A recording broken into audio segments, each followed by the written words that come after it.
let me get a consent decree around 2017, somewhere around there.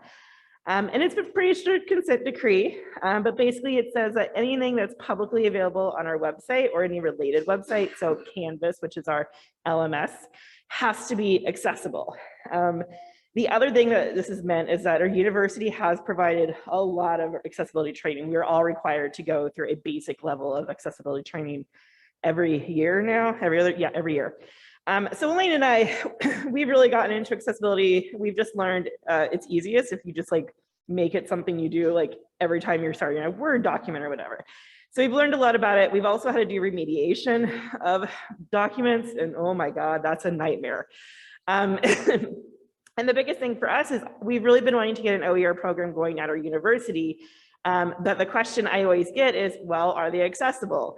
And we didn't really know the answer to that. So that really led us through this big, long research project. This is actually part 3 of a research project we've been doing for several years now. So a little bit about background. The first study we did, our first 2 studies were actually funded by a grant from ACRL, so thank you. But the first study, we did a survey of OER librarians to basically be like, what do you guys know about accessibility? How do you rate yourselves when it comes to doing accessibility work? How much accessibility work do you provide when working with faculty for adopting or creating OER? And just these are just very short highlights. There's an article if you want to know more.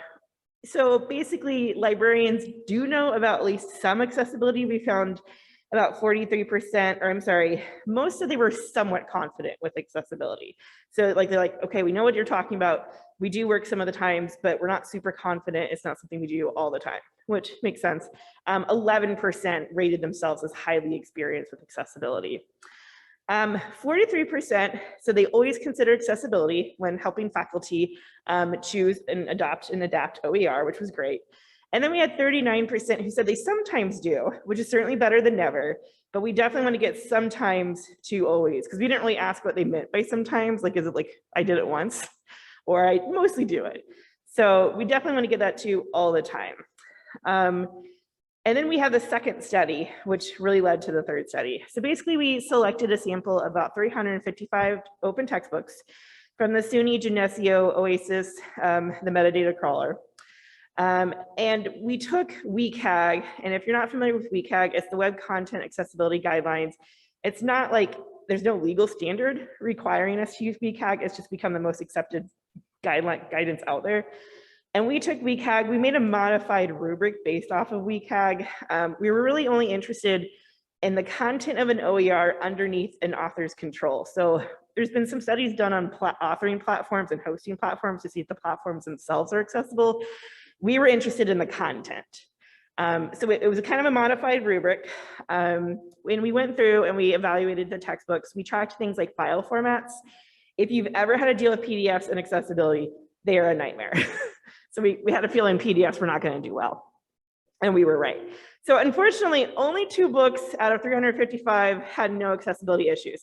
And I should also note that we were only looking, just because of time logistics, we only looked at the first 20 pages of a book, or like the first 10,000 words, I think, if there were no pages. So only 2 books had no fails at all, which was a little disappointing. I think we found that the average number of fails per book was 5.93. This was out of either 14 or 15 categories, depending on the file format. There might have been one more, like there were some categories that only apply to certain file formats. So, but we're talking about 5.93 fails out of 14 or 15 categories, if that makes sense. PDFs were the worst. They had a mean fail of 8 per book, which again is not surprising if you've worked with PDFs and accessibility.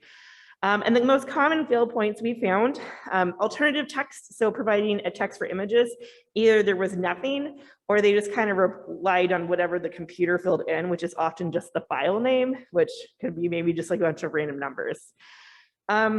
Tables, I think the biggest issue with tables, really, people want to use tables for formatting and making the book look nice, but a screen reader does not know it. When it sees a table, it wants to read it as a table. And if you're using it as something else, it just completely messes up the screen reader. It's very confusing. And ordered headings. So we use WCAG, I should say, WCAG 2.0 level AA was our standard. And so if you're not familiar, A is the base level, then AA goes a little higher, AAA is the highest. We set AA just because that's our university's requirement. But ordered headings, if you're not familiar, they are a AAA category, but we went ahead and included them just because we made this rubric in consultation with our university's accessibility specialist. And he noted that ordered headings, they are really helpful and they're really easy to do, generally speaking. So we went ahead and included those. And that was another problem we saw that was common across most books, was ordered headings. So we were like, okay, from our own experience and from other research we've read, we kind of know what makes accessibility hard. Tools are not always easy to learn. It just takes a lot. There's stuff that can only, or at least right now, can only be done manually. We know what's hard. But we were kind of interested, well, okay, what makes it better? What helps make accessibility successful? And though we only had 2 books that, had no fails, we had a number of books, about 50 books, I think, where they only had 3 fails or fewer. And they might've been on like complicated things that were actually outside of their control. Which we kind of learned as we went on. So we decided we wanted to do semi-structured interviews with the people who were behind some of the books in our sample that only had 3 fails or fewer. And so our research questions were basically what factors help OER authors and those who support OER creation ensure their products come out accessible, and what factors hinder accessibility. So we went through, we found the books in from the study sample of project 2 that had 3 fails or fewer. There was about 50 of them. From there, we further filtered out, we really wanted some diversity in there. So we were looking for more recent publication dates just because we figured the creation process would be more fresher in their mind. We wanted a mix of institution types. So we were trying to get, community college all the way to large research universities, and then also discipline. We created a protocol, we emailed, so we also had to go out and find the authors and contact information, which, can be a little difficult. And we started contacting them in about September of last year. We had some pretty good success.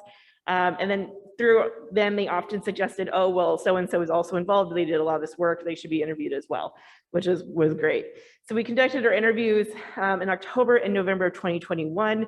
We ended up doing 9 interviews with 11 people. There were 2 interviews where we interviewed 2 people at the same time. For that, basically for people who are involved with 8 books. We felt we reached saturation, so then we went to, basically we did the themes and coding. Okay, so Elena. So what did we find from these interviews? So a big thing is teamwork. No one works on a book like this and makes it accessible by themselves. So sometimes you would have a situation where you had like 1 or 2 core authors, usually in an academic department, who are going to be teaching those courses they're writing the book for, and then they would have like a whole constellation of people who would help them. So oftentimes it would be like an instructional designer or a librarian that they would consult with, especially for accessibility. But then sometimes you'd have like an IT person they would consult with. A lot of them would hire students to sometimes do some of the remediation if they had the funding for that, or to just like evaluate the book and provide feedback. But they would consult people with a wide variety of skill sets for accessibility. And a lot of them did say, when they kind of felt guilty talking to us about this and saying like, I'm very privileged where I am to have all these resources and my institution has people I can contact about this. But it ended up being something that's really crucial. And some of our favorite quotes from that kind of represent this theme is, I don't think I could have done this book on my own. I teach full time. I'm so busy. We could have created it, but it just wouldn't have been a usable, user-friendly, accessible resource. Her skill set and the value she adds to our team is incredible. And this was specifically about a student who was disabled themselves and had a screen reader, and so would test out books and make sure that they worked for someone live on the ground. Another thing was tools. And by tools, we mean anything that you use for the creation, like the authoring tools that you might use, the platforms, but then also tools you might use to remediate or evaluate accessibility. So for example, you might use a color contrast analyzer to make sure that your foreground and your background have enough contrast for someone with low vision. So people used a lot of different tools, and they were, of course, really necessary for making a book accessible, but also a sore point, like a major frustration, because no one tool could do everything, and you had to really learn the tool. So most of the authors themselves would use widely available tools. So they would start in Word or Google Docs and use some of those built-in features like headings and various things to make the base text accessible. And then they would use, a lot of people love Pressbooks. They would use Pressbooks and some of the built-in features there to make sure that they were uploading it and keeping some of those features going. And then a big issue was, so a lot of the authors themselves, the faculty, they had like really little knowledge of a lot of these tools when they first started out. So they would have to get a lot of help. But in certain cases where they didn't want to bother someone, or they were worried about that, or they didn't have a support system readily available at the time, they talked about spending a lot of time, a lot of wasted effort just trying to figure out how to evaluate something or make something accessible.